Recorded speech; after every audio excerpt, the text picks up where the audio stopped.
यो चाहिँ विक्रम बाबा पूजा गर्न गएको हामी पनि। यो चाहिँ गएर मागेको चिज कहिले पनि खेर जाँदैन, मागेको चिज पुरा हुन्छ। अनि त्यही आस्थाले हामी पनि विक्रम बाबा गएर पूजा गऱ्यौँ। त्यहाँ फेरि यस्तो सालको रूपमा हो पूजा गर्ने, आफ्नो आफ्नो सालको रूप अथवा त्यही एउटै मुख्य छ त्योमा गरे पनि हुन्छ। हामीले चाहिँ आफैले सानो बोटलाई भगवानको स्थापना गरेर त्यही पूजा गऱ्यौँ। अनि त्यहाँ चाहिँ मुख्य चाहिँ सालकै बोटलाई सालकै पात राखेर पूजा गर्ने चलन रहेछ है।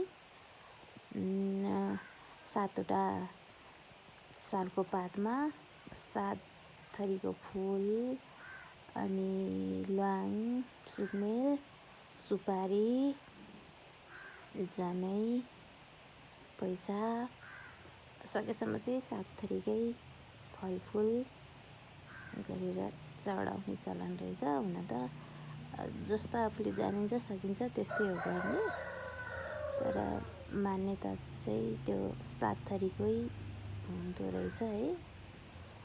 पूजा गऱ्यौँ, हामीले त भाले पनि लगेको थियौँ। भाले चाहिँ पछि उता अर्कै ठाउँमा चढायौँ, यहाँ चाहिँ हामीले पूजा गऱ्यौँ।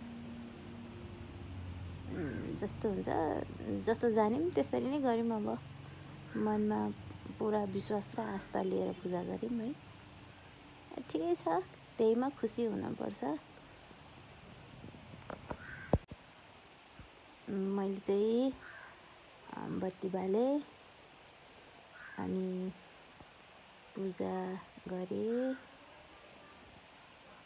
पहिला केही मनको कामना मागेको थिएँ, पुरा भयो।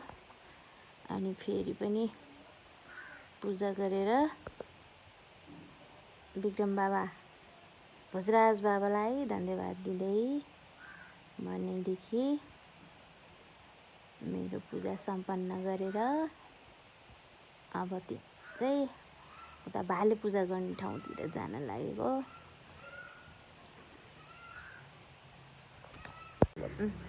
अनि अब यस्तो हो, यो वर्षमा एकचोटि लाग्छ होइन।